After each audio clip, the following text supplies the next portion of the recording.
দেবস academy YouTube চ্যানেলে সকলকে স্বাগত। আজ আমরা অন প্রত্যয় বিধায়ক কিছু সূত্র সম্পর্কে জানব। দেখো, এর আগের ভিডিওতে আমরা অপত্য অর্থে অন প্রত্যয় বিধায়ক কিছু সূত্র সম্পর্কে জেনেছি। আজ আমরা অপত্য অর্থ বাদে অন্য অর্থে অন প্রত্যয় বিধায়ক কিছু সূত্র সম্পর্কে জানব। দেখো, প্রথমে আমরা যে সূত্রটা জানব সেই সূত্রটা হলো সা অশ্ব দেবতা। কি না? সা অশ্ব দেবতা।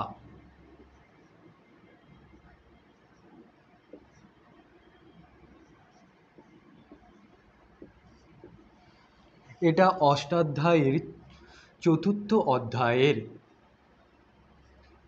দ্বিতীয় পাদের 24 নম্বর সূত্র। চতুর্থ অধ্যায়ের দ্বিতীয় পাদের 24 নম্বর সূত্র।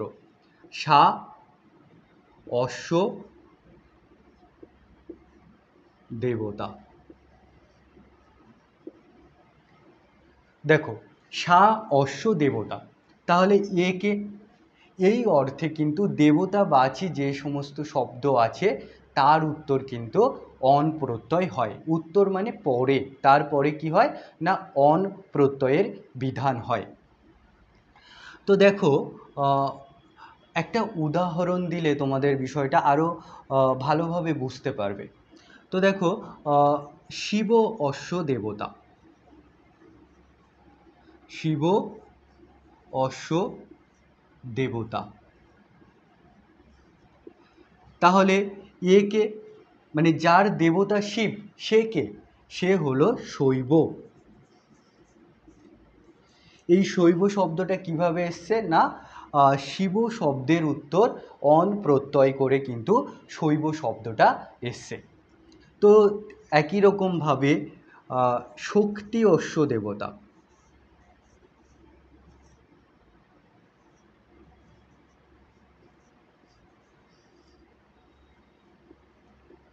তাহলে একে শক্তি যার দেবতা সে কে? সে হলো শাক্ত। এই শাক্ত শব্দটা কিভাবে এসছে না এই শক্তি শব্দের উত্তর, দেবতাবাচী যে শক্তি শব্দ তার উত্তর অন প্রত্যয় করে কিন্তু এই শাক্ত শব্দটা এসছে। তো একই রকমভাবে বিষ্ণু অশ্ব দেবতা।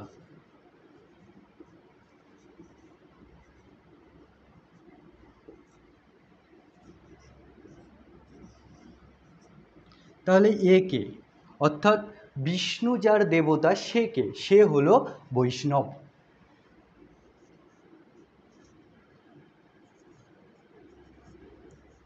এই বৈষ্ণব শব্দটা কিভাবে এসছে না বিষ্ণুযুক্ত অন প্রত্যয় করে।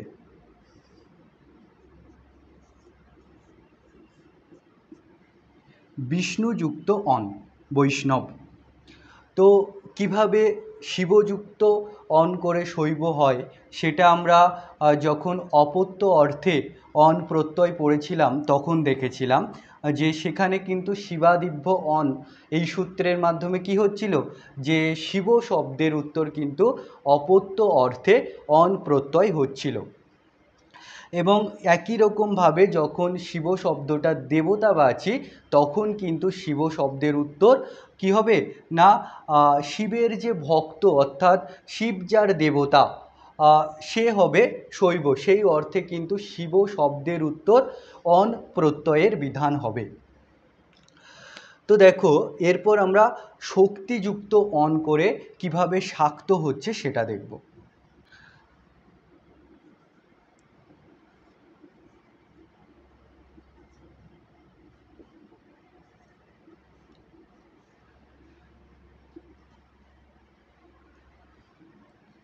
এই যে নকার, এই নকার কি হবে না হলন্তম।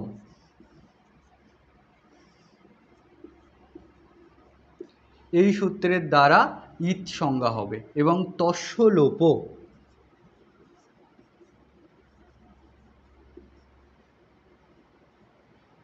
এই সূত্রের দ্বারা কি হবে না এই যে নকার সেটা ইৎ সংজ্ঞক যে নকার সেটা লোপ হয়ে চলে যাবে। তাহলে পড়ে থাকবে কি অহ। এবং এই নকার ইত যাওয়ার ফলে আমরা দেখেছিলাম যে পাণিনি সূত্র অচয়ী নীতি এবং তদ্ধিতেষু অচামাদে, এই সূত্র দুটোর মাধ্যমে কি হচ্ছিল,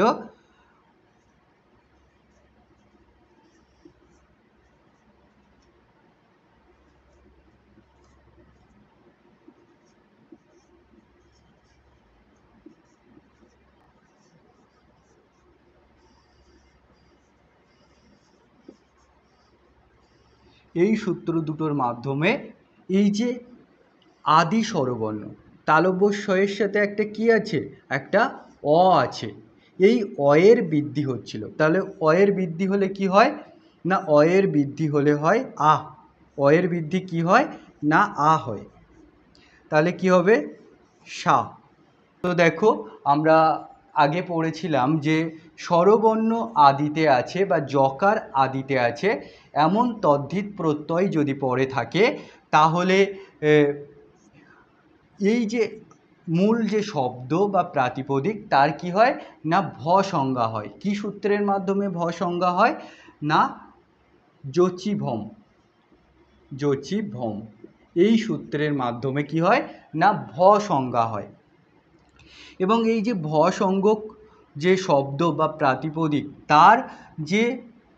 তার অন্তে যদি অকার কিংবা ইকার থাকে তাহলে কি হয়, তার লোপ হয়।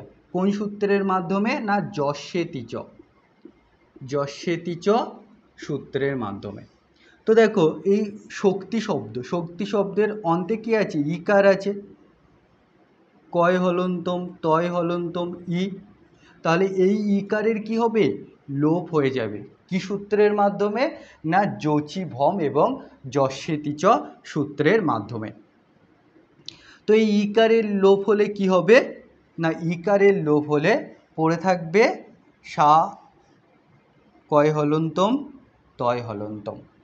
এবার দেখো এই যে প্রত্যয়ের অ, সেই প্রত্যয়ের অ তো যুক্ত হয়ে যাবে, তাহলে এই প্রত্যয়ের অটা যুক্ত হলে কি হবে শাক্ত হবে।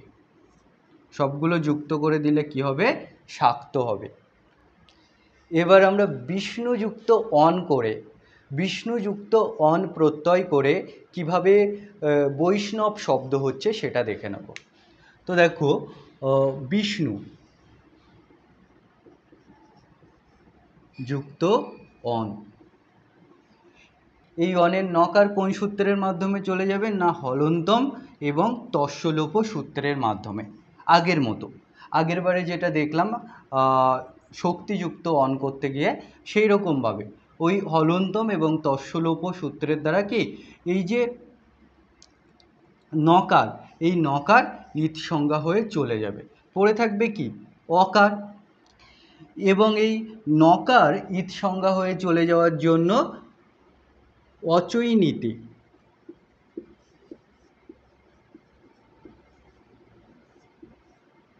এবং তদ্ধিতেষু অচামাদে,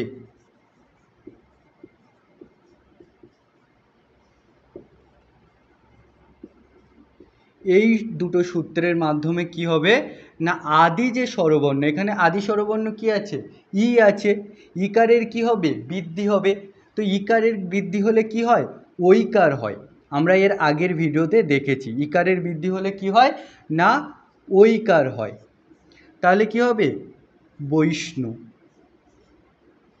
বৈষ্ণু যুক্ত অ, এমনটা হবে। এরপর দেখো আমরা ওর গুণ,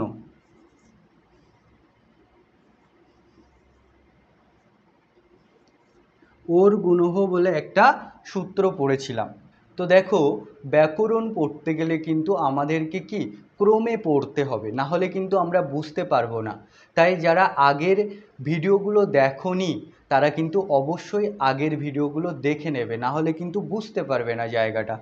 তো দেখো এই ওর গুণ সূত্রের মাধ্যমে কি হবে না যকার আদি বা স্বরাদি প্রত্যয় যদি পড়ে থাকে তাহলে এই যে প্রাতিপদিক বা শব্দ তার অন্তে যদি উকার থাকে, কি থাকে না উকার থাকে, তাহলে তার কি হয় না গুণ হয়, কি হবে না গুণ হবে। আর এই গুণ মানে কি সেটা কিন্তু আমি আগের ভিডিওতে বলেছি। তো দেখো এই উকারের গুণ হলে কি হয় না ওকার হয়, কি হয় ওকার হয়। তাহলে কি হবে না বৈষ্ণব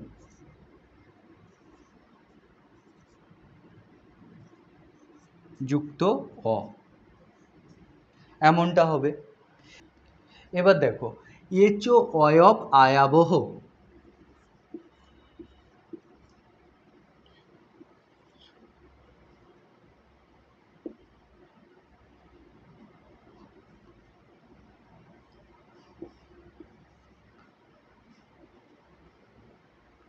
এরকম একটা সূত্র আছে। তো দেখো এই এচ কি না এচ হলো একটা প্রত্যাহার। এই এচ এচ প্রত্যাহারে কি কি বর্ণ আছে না এওং ওই ঔচ, এই বর্ণগুলো আছে। তাহলে উঁকার এবং চকার কি এগুলো ইত সংজ্ঞা হয়ে চলে যাবে। পড়ে থাকবে কি এ ও ওই আর ও। তাহলে এচ প্রত্যাহারে কি কি বর্ণ আছে না এ আছে ও আছে ওই আছে আর ও আছে। তো দেখো এই যে এচ এ ও ওই ও, তো এক্ষেত্রে এই এচ বর্ণগুলোর পরে যদি স্বরবর্ণ থাকে তাহলে কি হবে না এ স্থানে যথাক্রমে অয় আদেশ হয়, ও স্থানে অপ, ওই স্থানে আয় এবং ও স্থানে আব, এই আদেশগুলো কিন্তু হয়। তো আদেশ কি করে না আদেশ সেই বর্ণটাকে তুলে দিয়ে তার জায়গায় বসে যায়। এবার এই যে ওকার, এই ওকারের জায়গায় কি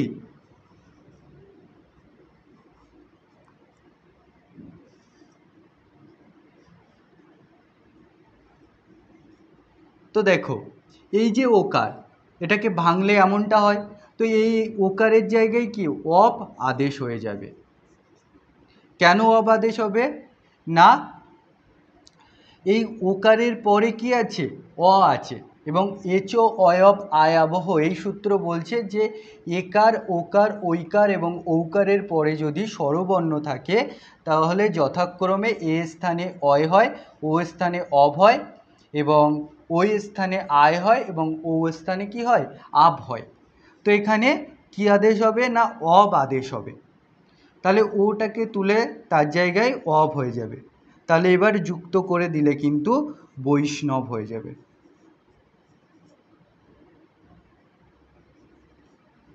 এমনটা কিন্তু হবে। এবং প্রথমার একবচনের রূপ হবে কি পুংলিঙ্গ, প্রথমার একবচনের রূপ হবে বৈষ্ণব, এমনটা রূপ হবে। তো দেখো তো এবার আমরা যে সূত্রটা পড়ব সেটা কি না তস্য সমূহ, তস্য সমূহ।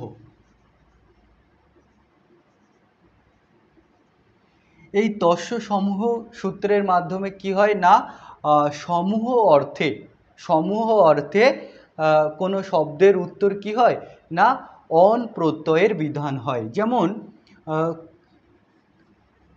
কাক শব্দ, কাকো, কাকো শব্দ, এই কাক শব্দের উত্তর কি হয় না সমূহ অর্থে অন প্রত্যয়ের বিধান হয়, সমূহ অর্থে অন প্রত্যয়ের বিধান হয়। অর্থাৎ কাকা নাম সমূহ, অর্থাৎ কাকদের সমূহ, সেই অর্থে কিন্তু এই অন প্রত্যয়ের বিধান হচ্ছে। তো এই কাকযুক্ত অন করলে কি হয় না কাকই হয় এবং তারপরে প্রথমা বিভক্তির একবচনে কী রূপ হয় না কাকম, এমনটা রূপ হয়। বকানাম সমূহ, বকদের সমূহ, এই অর্থে কি হয় না বক যে শব্দ সেই বক শব্দের উত্তর অন প্রত্যয়ের বিধান হয়, অন প্রত্যয়ের বিধান হয় এবং এই অন প্রত্যয়ের বিধান হওয়ার পরে কি হয় না বাকো, বাকো শব্দ তৈরি হয় এবং এরপরে প্রথমা বিভক্তির একবচনে ক্লীবলিঙ্গে কিন্তু বাকুম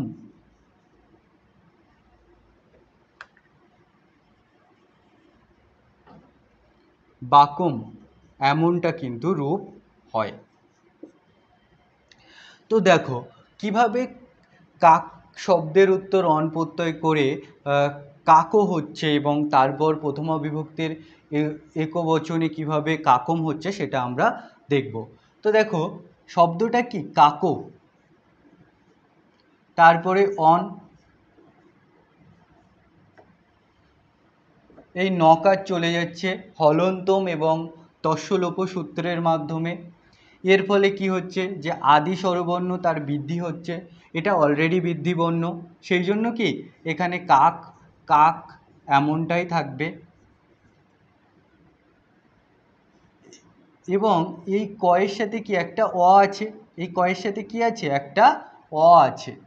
তো এই অটা কি না যোচিভম এবং যস্যেতিচ সূত্রের মাধ্যমে কি হবে না চলে যাবে। দেখো এটা স্বরাদি প্রত্যয় এবং দেখো সূত্র ছিল কি যোচিভম, সেখানে কি বলা হয়েছিল যে স্বরাদি প্রত্যয় বা যকারাদি প্রত্যয় যদি পড়ে থাকে তাহলে এই যে প্রাতিপদিক এর কি হয় ভ সংজ্ঞা হয়, এবং এই ভ সঙ্গ প্রাতিপদিকের যদি অন্তে অকার থাকে বা ইকার থাকে তাহলে তার কি হয় ইত সংজ্ঞা হয়ে চলে যায়, লোপ হয়।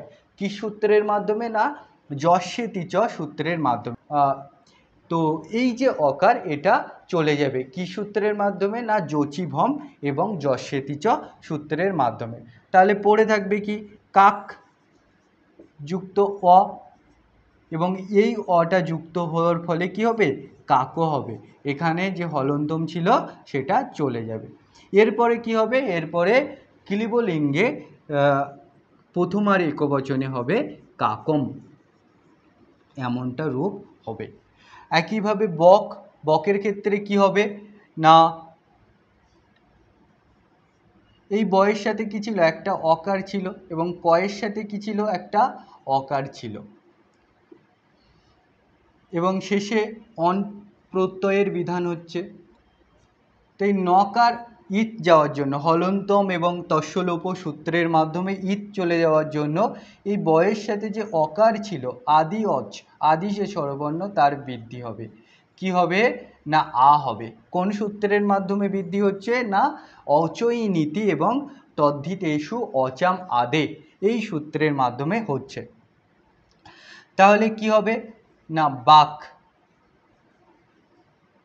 এমনটা হবে।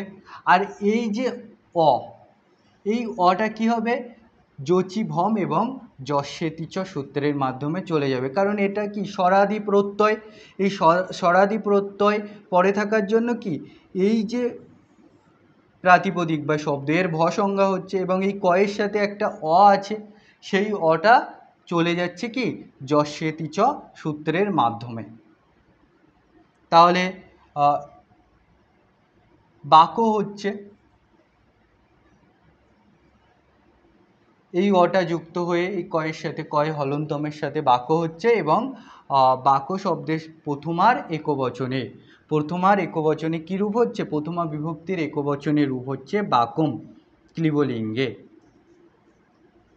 এমনটা কিন্তু হচ্ছে। তো দেখো এবার আমরা যে সূত্রটা পড়ব সেটি কি না তত্রজাত,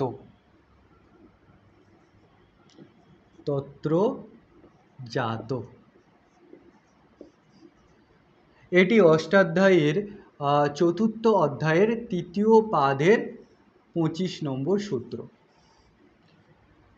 তত্র জাত এর মানে কি না সেখানে জাত বা সেখানে উৎপন্ন, এই অর্থে কি হয় না যে জায়গাটা সেই জায়গাটার নামের উত্তর অন প্রত্যয়ের বিধান হয়। নগরে জাত, ধরো কেউ নগরে জন্মগ্রহণ করেছে, তাহলে জায়গাটা কি জায়গাটা হচ্ছে নগর, এই নগর শব্দের উত্তর কি হবে না অন প্রত্যয় যুক্ত হবে, এবং এই অন প্রত্যয় যুক্ত হয়ে কি হবে না নাগরও হবে।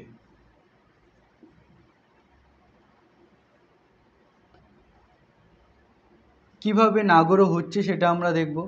তাহলে শব্দটা কি? নগর। এই নয়ের সাথে কি একটা অকার আছে, আর এই রয়ের সাথেও কি একটা অকার আছে।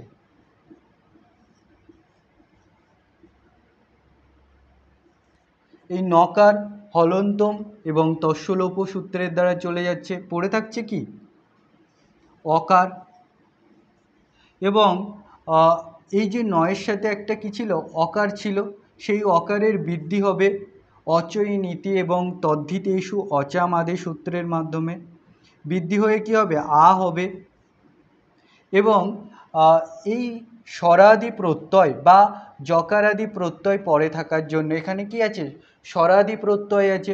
তো এই স্বরাদি প্রত্যয় পরে থাকার জন্য কি হবে না, এই যে নগর শব্দ, এই নগর শব্দের কি হবে? ভ সংজ্ঞা হবে। এবং এই রয়ের সাথে একটা অ ছিল, সেই অটা চলে যাবে যোচিভম এবং যস্যেতি চ সূত্রের মাধ্যমে। যোচিভম সূত্রের মাধ্যমে কি হবে? এই নগর শব্দের ভ সংজ্ঞা হবে এবং এই যে রয়ের সাথে একটা অ ছিল, এটা যস্যেতি চ সূত্রের মাধ্যমে চলে যাবে। তাহলে কি হবে? ন, এখানে আ যুক্ত হচ্ছে অয়ের জায়গায়, তারপরে গয়ের মতো থাকছে, তারপরে রয় হলন্তম, এবং শেষে কি এই প্রত্যয়ের অ আছে, এই প্রত্যয়ের অ যুক্ত হয়ে কি হবে? নাগরও হবে।